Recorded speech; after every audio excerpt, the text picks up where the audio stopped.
The book's pages fluttered to the beginning once again, faster than before, and he fell. The clouds parted over the Isles of Boreas. It was time to choose. The rebellion was in trouble. Ravens were scouting for the secret rebel base. They needed a game-changer. Pieces of the Sky Ripper had surfaced, or so a scholar in the mountains had told him. Surely the weapon that banished the lost gods could defeat the Emperor. Also, a temple had risen out of empty desert, as tempting as it was to explore ancient mysteries. There was a war going on, and also, his old friend Lupino needed rescuing. Of course, Reynardo had a pretty strong suspicion that Lupino had betrayed the rebellion. But could Reynardo really leave an old friend to the Ravens? Every child knew about the Sky Ripper. The Transcendent Emperor had buried its pieces. What could have brought them to light?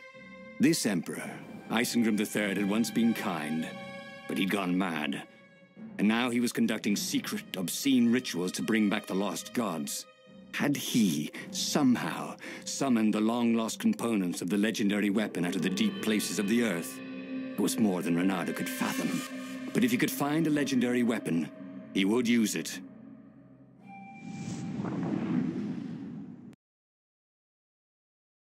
As he set foot on the island, Reynardo couldn't help feeling a bit curious. Was Lupino still waiting to be rescued? No. He was probably drinking champagne with the ravens. Did ravens drink champagne? Did rabbits? Reynardo felt oddly thirsty, come to think of it. Why had he chosen the Sky Ripper? Reynardo never made plans that required constant vigilance. He was a hero.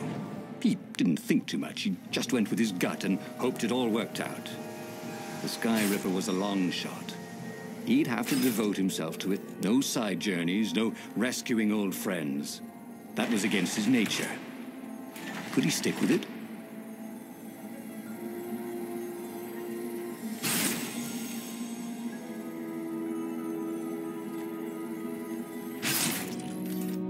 The people who had built this castle, did they even know what monstrous weapon lay hidden within their walls? The Sky Ripper could destroy anything it touched, or so the legend said. As the Transcendent Emperor had fought the lost gods, thousands of thousands had died. But Reynardo had been through wars. The only merciful war was a short one.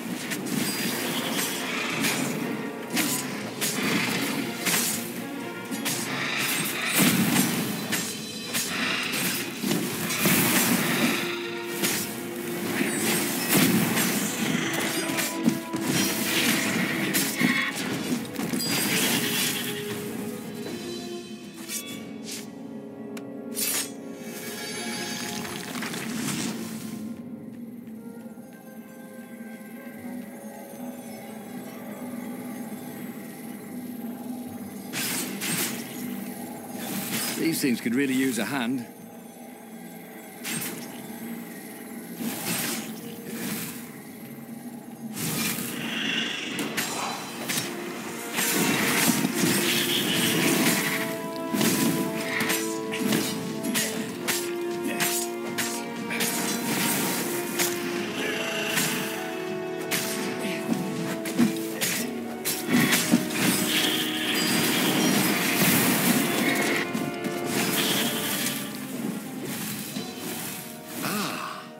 Puzzle.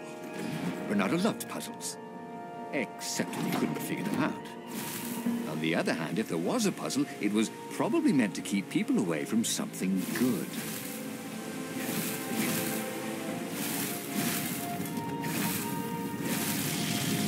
There it was. Sky Ripper's armature. The stuff that dreams are made of. Engineers' dreams, anyway. The device was intricate. No one alive had the skill to make a thing like it. How was it part of a weapon at all? He'd have to ask a scientist. But first, he'd get the second piece. Sky Ripper had a heart. A core that had come to rest on the next island.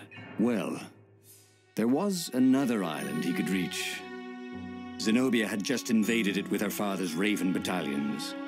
She must be encamped there still. But fighting Zenobia now, that made no sense at all. He'd already sacrificed one friend to get this armature, was it?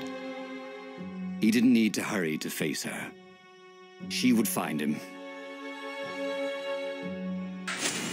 Reynardo asked himself why he changed course to confront Zenobia. He'd no idea. Sometimes he would just do things, and he could never figure out why he'd done them. Usually, they worked out. After all, he was a hero.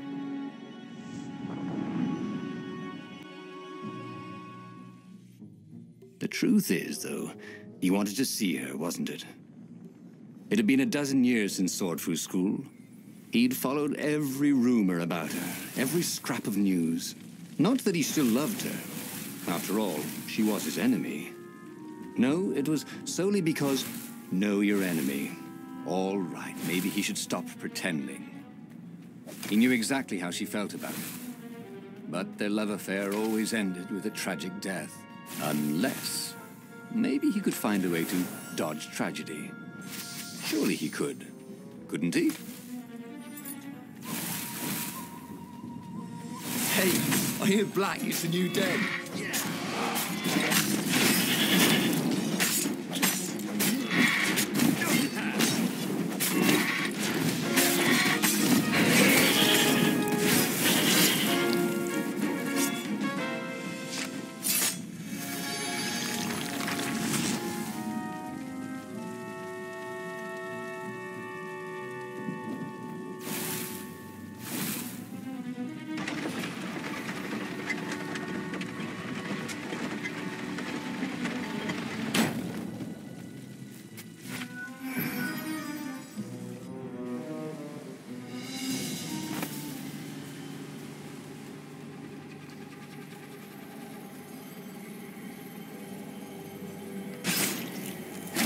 Something useful in these things, didn't there?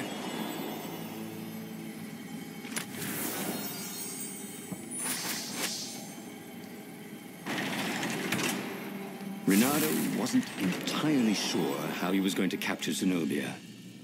She'd be expecting him. And he didn't have Lapino to cook up a clever plan.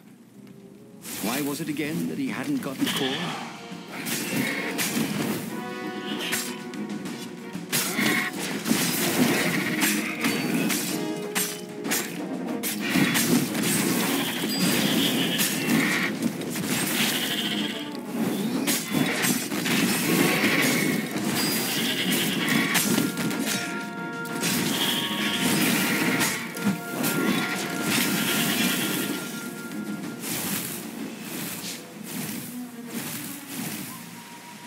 Reynardo slinked through Zenobia's ship, making no sound at all.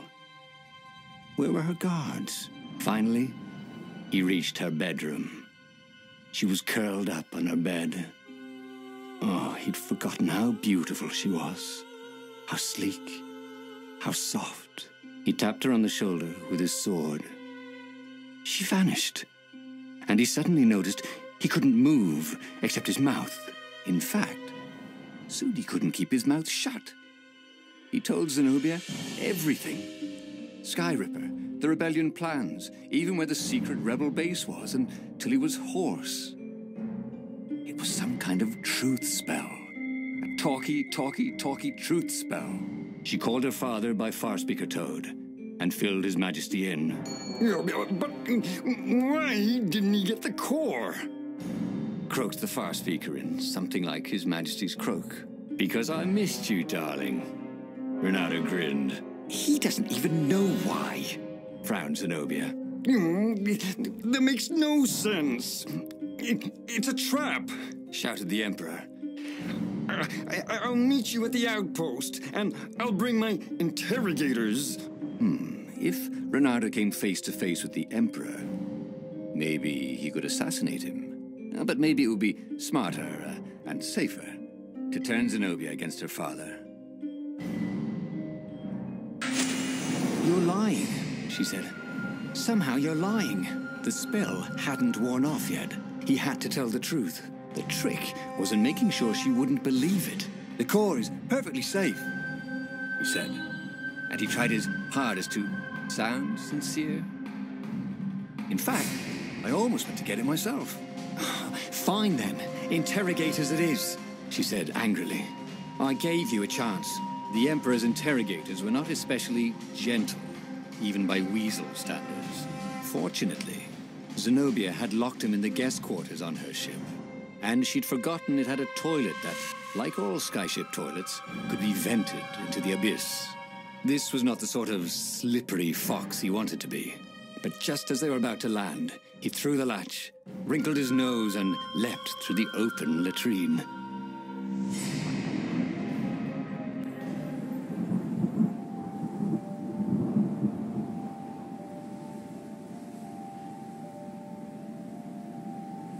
It was a short, safe landing. At least this part of the Nexus hadn't changed too much. Zenobia had been taking him to the Imperial outpost. She'd never expect him to go there by himself. Well, maybe she would. You never knew with her. Reynardo felt surprisingly unwounded.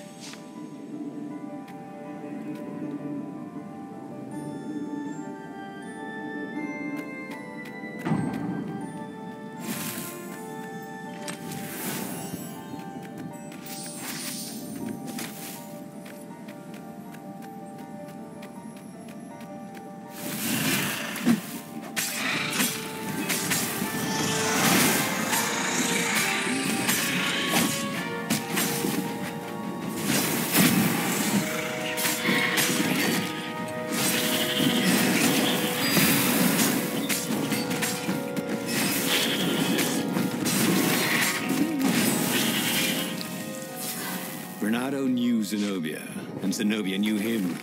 She'd suspected a trick. Now he'd vanished. She would probably guess that was his plan all along. Perfect. Maybe she wouldn't use the Sky Ripper. At least not without taking it to the scientists at the observatory first. Meanwhile, the Emperor would be coming to the outpost personally. This could be good.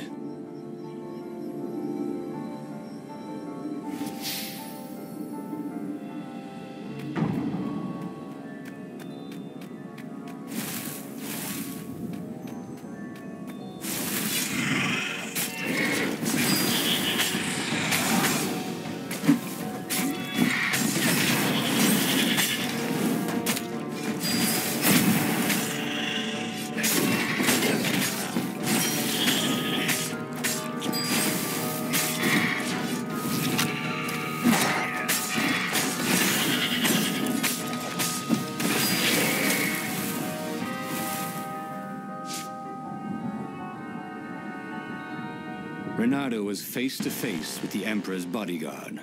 They looked very tough, but the Emperor held them back. "Oh, where's my daughter?" And how would I know that? Reynardo grinned at him. "She lured me here so that you could kill me, didn't she?" "Ah, don't be ridiculous," said Reynardo, trying his best to sound convincing. "She loves you." "Oh, I knew it. The rabbit told me I couldn't trust her." The Emperor hopped out the door. His phalanx of bodyguards retreated carefully. Reynardo heard someone call, "Arrest her!" as they left. Well, that's a job well done, thought Reynardo. Now the fleet would be in all sorts of disarray. But maybe he could find her in the mountains. She always used to go to the mountains to hide from the world. Maybe he could even turn her against her father. Or maybe he could reap the benefits of the chaos he had sown. It was time to report to the Rebel Council, and then launch the attack on a divided and very confused Imperial fleet. Reynardo felt very clever indeed. He'd told the Empire nothing but the truth, and now they suspected everything and everyone. So, why are you going to see Zenobia? He asked himself. It's not just a gloat, is it? No, of course not. Now, turning her against her father was good. It was very good. If she would actually join the rebels, that would be spectacular, right? That was definitely what he was doing.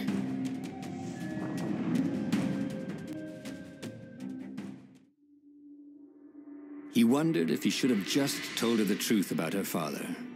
The Emperor had adopted her from a stray. That was the source of all her loyalty. But even then, he'd been dreaming of a bargain with the lost gods. They alone could make him immortal. The Emperor would have to seal that bargain with the life of someone who truly loved him. And who else truly loved the Emperor? But how could Reynardo tell her that now? Why would she ever believe him?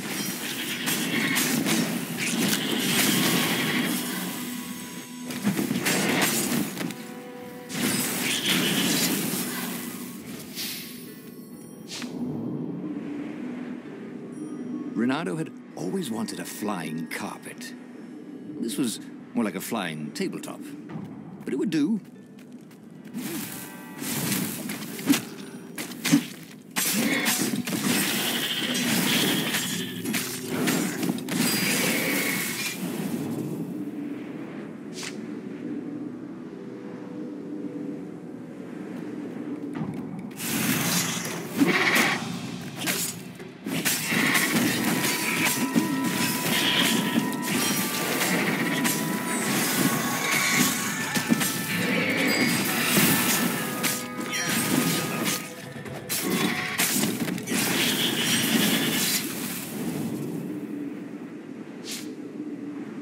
The funny thing was, she should have trusted him. He told her the truth, the whole truth, and nothing but the truth. Oh, all right. The truth was, he'd played her like a fiddle. And how often had he ever done that? She was so smart. Smarter than him, really.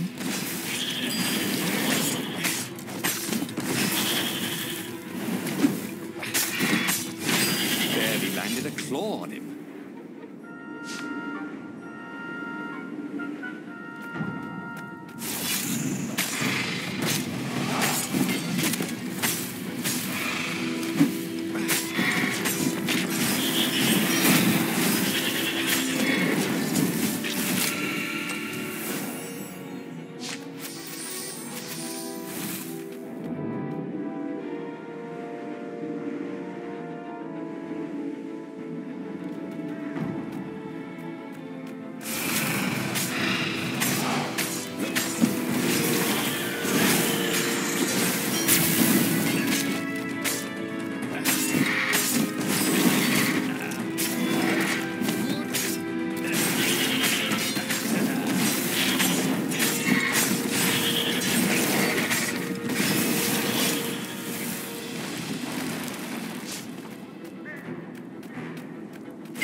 Just have a dash, thought Reynardo.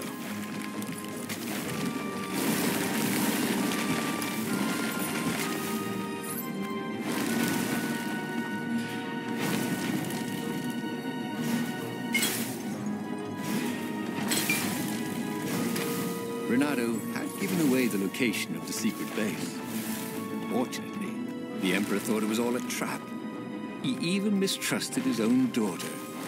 Reynardo couldn't have done better if he'd planned it.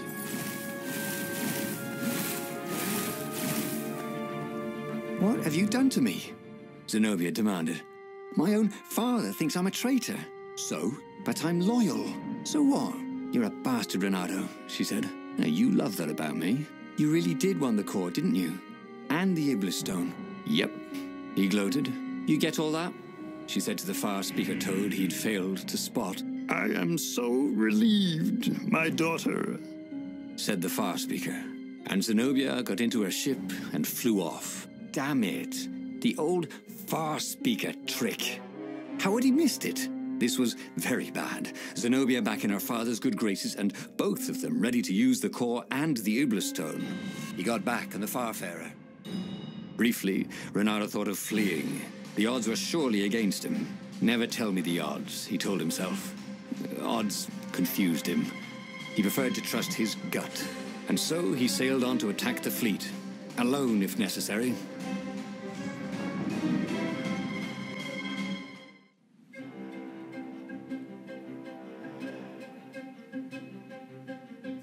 There were not many rebels here, and they were disorganized. The Empire had obviously attacked the secret base, the formerly secret base whose location Reynardo had so helpfully pinpointed on a map. There was still time to turn around, wasn't there? But Reynardo hated turning around. Heroes don't turn around, they just own their screw-ups and turn them into impossible victories, right?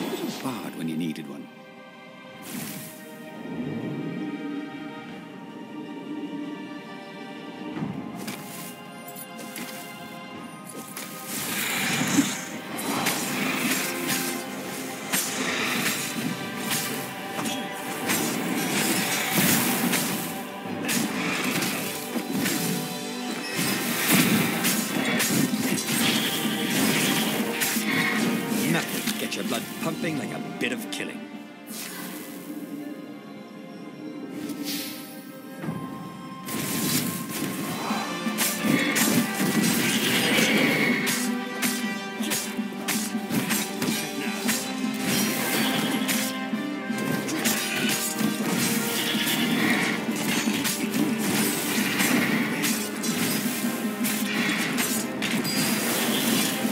The odd thing was, Reynardo's personal battle was going fairly well.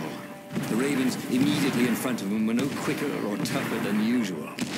Where was the power of the core, blasting him off into the abyss?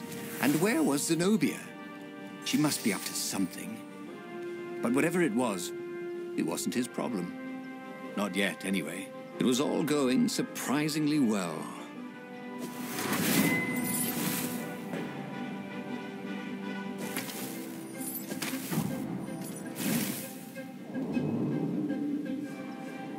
Reynardo wondered if it wasn't cheaper to build bridges than stairs.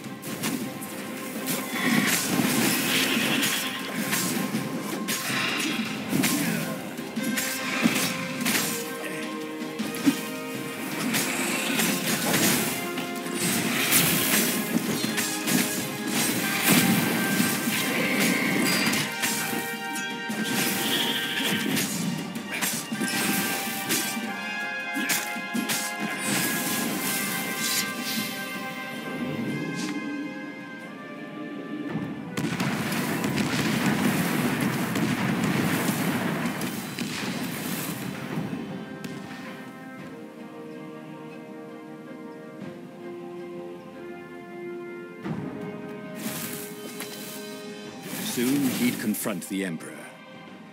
Funny that this whole war had come about because the Emperor feared death. And now it was coming for him. There was some sort of lesson there, wasn't there?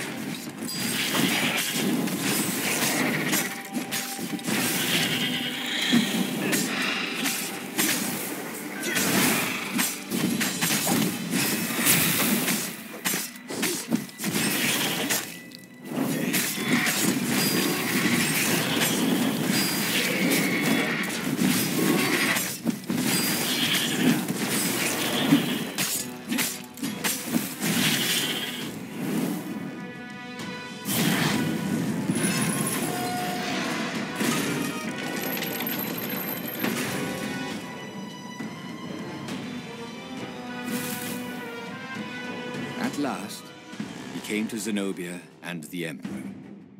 She was sealing up a kind of squat coffin, banded with lead. So glad you're here, Croaked the Emperor. You will be witness to my final victory. That's creepy, Dad, said Zenobia. But thank you. Because of your shenanigans, we tested the core. It's really unstable. It could have blown us all up. It could, asked Reynardo. Anyway, we already destroyed your secret base, so we don't need a super weapon. We're just going to bury it. Do we, torture you? Or give you a medal? Sometime later, Reynardo got an invitation to attend the Emperor's ritual sacrifice of his daughter. They took him out of his dungeon cell and gave him all his medals to wear. A little while after that, the lost gods returned, and the sun went black, and the Emperor ate his soul. He should go back to some of the choices he'd faced before. Maybe there were new paths that had opened up, like those doors he was opening up all over the map that took him to new treasures and around his enemies. And he hadn't learned anything new this time. He'd done the same thing twice, yet expected a different outcome.